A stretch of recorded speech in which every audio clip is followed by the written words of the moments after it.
अस्सलाम वालेकुम दोस्तों, मैं आपको परफेक्ट वेब सॉल्यूशंस की तरफ से व्यू एक्स की इस ट्यूटोरियल सीरीज़ के पार्ट 3 में खुशामदीद कहता हूँ। दोस्तों, मेरा नाम इमरान कासिम है और आज के इस व्यू एक्स के ट्यूटोरियल में हम सीखेंगे कि कोर कॉन्सेप्ट जो व्यू एक्स के हैं, जैसे कि state, mutations, actions and getters, इनके बारे में हम सीखेंगे कि ये क्या चीज़ें हैं, इनको कैसे यूज़ किया जाता है, कब यूज़ किया जाता है और क्यों यूज़ किया जाता है। तो दोस्तों, इससे पहले कि मैं अपने इस वीडियो ट्यूटोरियल को स्टार्ट करूं, मैं आपसे रिक्वेस्ट करूंगा कि अगर आपने अभी तक मेरे चैनल को सब्सक्राइब नहीं किया तो काइंडली इसको सब्सक्राइब ज़रूर कर लें और साथ में मौजूद जो बेल का नोटिफिकेशन आइकन है उसको प्रेस करना मत भूलिएगा, ताकि आपको मेरी आने वाली हर नई वीडियो या सीरीज़ की नोटिफिकेशन आपकी ईमेल में या आपकी यूट्यूब ऐप में आपको मिलती रहे और आप उससे अप टू डेट रह सकें। Thank you very much. तो चलिए शुरू करते हैं इस आज के वीडियो ट्यूटोरियल को। तो दोस्तों, इस वक्त आपको मेरे कंप्यूटर की स्क्रीन पर विजुअल स्टूडियो कोड में ओपन हमारा जो स्टोर जो हमने लास्ट वीडियो ट्यूटोरियल में क्रिएट किया था index.js फाइल के थ्रू व्यू एक्स को यूज़ करते हुए, वो आपको नज़र आ रहा होगा। और इसमें हमने 4 प्रॉपर्टीज़ बनाई थी: स्टेट, म्यूटेशंस, एक्शंस और गेटर्स।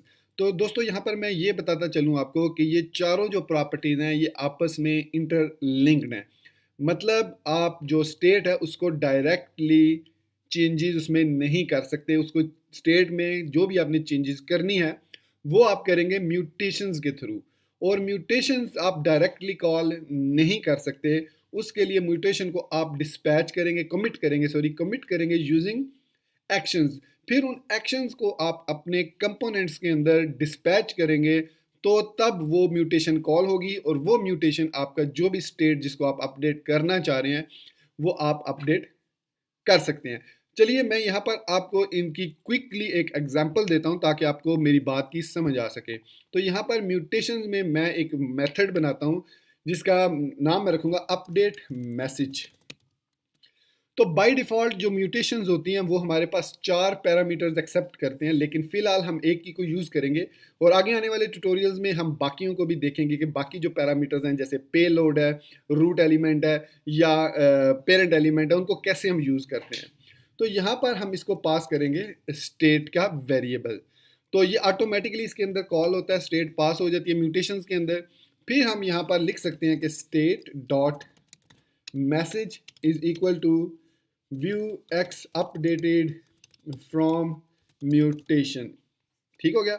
मतलब अब ये जो म्यूटेशन है ये वाली अपडेट मैसेज करेगी, इस मैसेज को अपडेट करेगी और स्क्रीन पर हमारा मैसेज जो है वो चेंज हो जाएगा। तो अब हम इस म्यूटेशन को डायरेक्टली कॉल नहीं कर सकते इन कंपोनेंट्स। उसके लिए हमें यहाँ पर एक्शंस के अंदर एक मेथड बनाना पड़ेगा, उसका नाम कुछ भी हो सकता है। तो मैं यूनिकनेस के लिए इसका नाम भी अपडेट मैसेज रखता हूँ। और ये जो एक्शंस होते हैं ये हमारे पास एक कॉन्टेक्स्ट कीवर्ड वेरिएबल होता है, वो रिसीव करते हैं। कॉन्टेक्स्ट के अंदर आपके पास म्यूटेशंस का वेरिएबल, मतलब म्यूटेशंस आपके पास आ जाती हैं और आप उनको कमिट कर सकते हैं। तो यहाँ पर मैं लिखूंगा कॉन्टेक्स्ट, फिर यहाँ पर मैं लिखूंगा कॉन्टेक्स्ट डॉट कमिट और यहाँ पर मैं नाम दूंगा म्यूटेशन का जिसको हमने कमिट करना है। तो अपडेट मैसेज सिंपली। अब चूंकि हम डायरेक्टली यहाँ पर स्टेट को चेंज कर रहे हैं, हम चाहें तो यहाँ पर भी उसको वेरिएबल को पास कर सकते हैं वैल्यूज़। तो अब हमने ये स्टेट, म्यूटेशंस और एक्शंस को आपस में इंटरलिंक्ड कर दिया। मैं इसको करता हूँ सेव। सेव करने के बाद मैं यहाँ पर अब आता हूँ कंपोनेंट के अंदर, हेलो वर्ल्ड कंपोनेंट के अंदर, और यहाँ पर मैं जो है इस यूएल को रिमूव कर देता हूँ, सारी यूएल को, ताकि स्क्रीन जो है वो ज़रा क्लीन नज़र आए। तो यहाँ पर अब हमने already this store dot state dot message इसमें सेव किया हुआ है। अब यहाँ पर हम एक बटन लगा लेते हैं, बटन, और इसके अंदर हम लिखेंगे v on click is equal to update message. तो अब हम यहाँ पर वी ऑन क्लिक पे अपडेट मैसेज को कॉल करेंगे और यहाँ पर हम इसको नाम दे देते हैं अपडेट मैसेज। ये हमने सिंपली एक बटन बना दिया और ये बटन आपको यहाँ पर अब अपडेट मैसेज का नज़र आ रहा होगा यहाँ पर स्क्रीन पर। तो अब हम इसको क्लिक जब करें तो हम डिस्पैच करेंगे किसको, म्यूटेशंस को। तो यहाँ पर मैं आ जाता हूँ, यहाँ पर कॉमा डालता हूँ और यहाँ पर मैं मेथड्स का प्रॉपर्टी मेथड्स की यूज़ करता हूँ और यहाँ पर अपडेट मैसेज का फंक्शन बना लेता हूँ। ये कोई पैरामीटर एक्सेप्ट नहीं कर रहा और यहाँ पर सिंपली हमने करना है this dot store dot dispatch और यहाँ पर हमने नाम रखा था उसका अपडेट मैसेज। ये अपडेट मैसेज बेसिकली स्टोर के अंदर हमारे पास मैसेज है। तो अब जैसे ही हम इस बटन को क्लिक करेंगे तो ये मैसेज चेंज हो जाना चाहिए। तो यहाँ पर मैं इंस्पेक्ट एलिमेंट में जाता हूँ ताकि आपको मैं दिखा भी सकूँ व्यू की टैब में कि यहाँ पर ऐप के अंदर हमारे पास इस वक्त रूट एलिमेंट में कोई भी वैल्यू सेव नहीं है। और अगर हम व्यू एक्स में जाएँ तो यहाँ पर हमारे पास मैसेज में हेलो फ्रॉम व्यू मौजूद है। अब मैं यहाँ बटन पे क्लिक करता हूँ तो मैंने बटन पे क्लिक किया, लेकिन आपने देखा कि हेलो फ्रॉम व्यू एक्सचेंज नहीं हुआ। इसकी रीज़न ये थी, मैं यहाँ पर आपको दिखा देता हूँ कि हेलो फ्रॉम व्यू एक्स ये वाला जो मैसेज है ये चेंज नहीं हुआ। तो अपडेट मैसेज में हमें ये जो डाटा की प्रॉपर्टी है इसको कन्वर्ट करना पड़ेगा कंप्यूटेड प्रॉपर्टी में, क्योंकि कंप्यूटेड जो मेथड है हमारे पास, कंप्यूटेड प्रॉपर्टी जो है वो रिएक्टिव प्रॉपर्टी है जिसकी मदद से लाइव चेंजेस हम अपडेट कर सकते हैं किसी भी स्टेट के अंदर। तो इस डाटा की जगह हम यूज़ करेंगे कंप्यूटेड, सिंपली कंप्यूटेड। और इसके अंदर हम यहाँ पर मेथड कंप्यूटेड के अंदर वही MSG का फंक्शन हम क्रिएट कर लेते हैं और यहाँ पर अब हमें इसकी ज़रूरत नहीं। और अब हम सिंपली रिटर्न करेंगे this dot store, oh sorry मैं यहाँ पर सेमी कॉलन लगाना भूल गया। तो this store dot state dot message है या मैसेज है, let me see index dot JS में क्या है ये। तो ये मैसेज है, राइट। तो यहाँ पर मैंने मैसेज लिख दिया, सेव किया इसको। अब ये हमारे पास जो मैसेज है ये कंप्यूटेड प्रॉपर्टी है जिसकी मदद से इसको रिएक्टिव चेंजेस इसमें हो सकते हैं। अब हम वापस आते हैं अपने प्रोजेक्ट की तरफ। अब मैं यहाँ अभी देखें ये पेज क्योंकि वही रीलोड हुआ था इसलिए वो अपडेट हो गया, तो मैं यहाँ पर इसको दोबारा से रीलोड करता हूँ। तो यहाँ पर अब लिखा हुआ आ रहा है हेलो फ्रॉम व्यू एक्स। अब मैं जैसे ही इस बटन पे क्लिक करूँगा ये मैसेज चेंज हो जाएगा। ये देखा आपने, ये message Vuex updated from mutation. So जो मैंने बात की थी कि जो तीनों आपके पास चारों जो प्रॉपर्टीज़ हैं, कोर कॉन्सेप्ट्स हैं, वो आपस में इंटरलिंक्ड हैं, तीन स्पेशली इंटरलिंक्ड हैं। लेकिन जो गेटर्स है ये बेसिकली एक स्टैटिक फंक्शंस के लिए है। कोई आप सिलेक्टेड वैल्यूज़ रिटर्न करवाना चाह रहे हैं, सपोज आपके पास एरे ऑफ नंबर्स हैं और आप उनमें से मिनिमम नंबर रिटर्न करवाना चाह रहे हैं या मैक्सिमम नंबर रिटर्न करना चाह रहे हैं या एवरेज नंबर रिटर्न करना चाह रहे हैं या ऐसे स्टूडेंट यूज़र्स डिस्प्ले कराना चाह रहे हैं जिनकी एज ज़्यादा हो या कम हो। इस तरीके से हम इसको गेटर्स को यूज़ कर सकते हैं और गेटर्स को कॉल करने का तरीका भी सेम ही है। मैं यहाँ पर एक और वेरिएबल ले लेता हूँ यूज़र्स के नाम से और इसके अंदर हम यहाँ पर एक एरे ऑफ ऑब्जेक्ट, इसमें ID 1, नेम मैं यहाँ पर अपना नाम लिख लेता हूँ और एज जो है मैं 40 लिख लेता हूँ बिकॉज नाउ आई एम 40।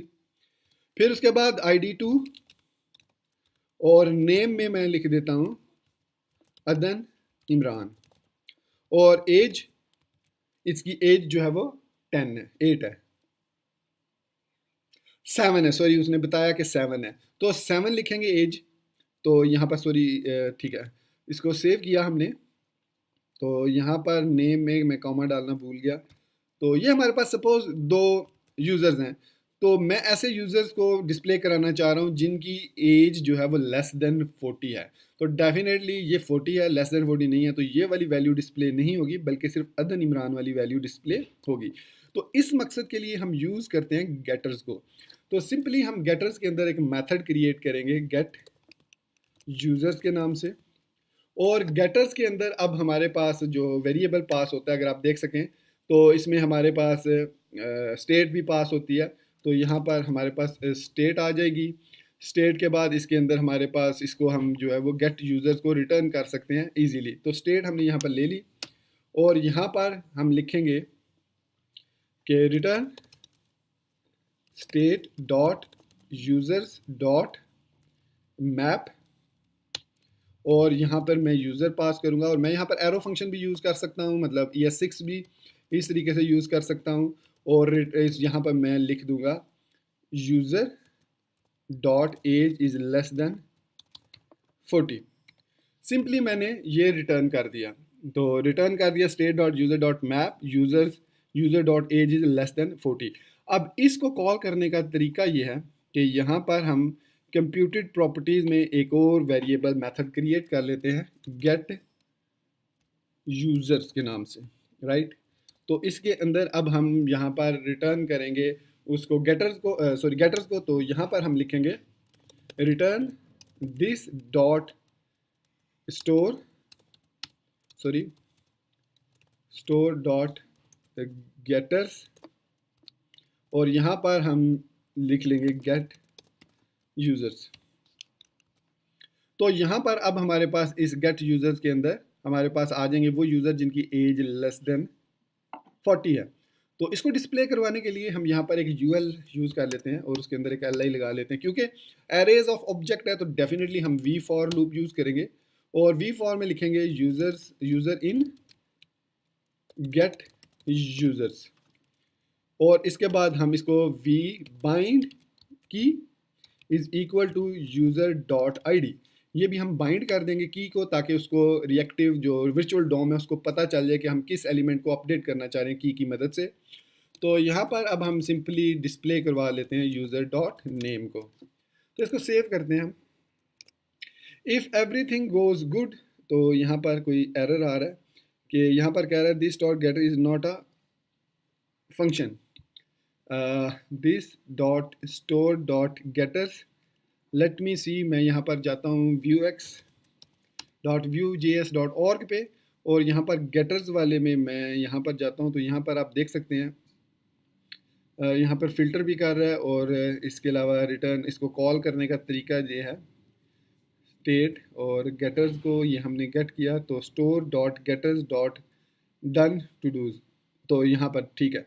तो इसको कॉल करने का तरीका ये है गेटर्स डॉट गेट यूज़र्स, तो इस तरीके से हम इसको कॉल करेंगे। सॉरी, तो मिस्टेक हो गई थी, वो मुझे डिस्पैच में उसको भी उसी तरीके से कॉल कर रहा था।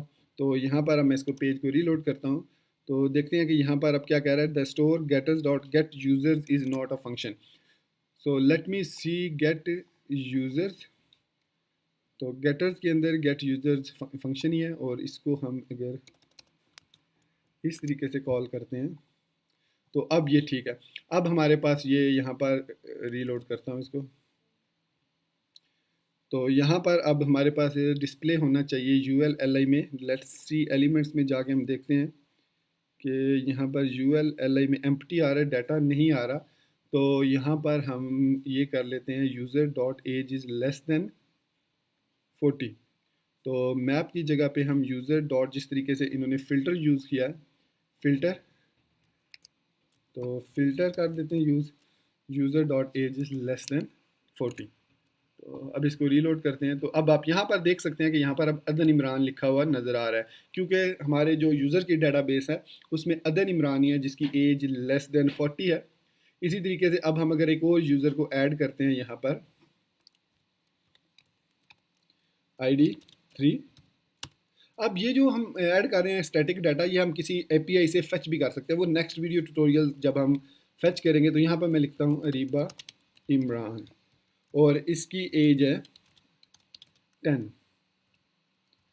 तो ये भी लेस देन 40 है। तो डेफिनेटली अब हमारे पास दो वैल्यूज डिस्प्ले होंगी। यहाँ पर आप देख सकते हैं अदन इमरान एंड अरीबा इमरान दोनों वैल्यूज़ डिस्प्ले हो रही हैं। अगर हम यहाँ पर लिख दें ग्रेटर देन 10, अगर यहाँ पर अब मैं सिंपली अगर यहाँ पर लिख दूँ ग्रेटर देन 10, तो सिर्फ कौन सी वैल्यू डिस्प्ले होगी, मेरा नाम सिर्फ डिस्प्ले होगा।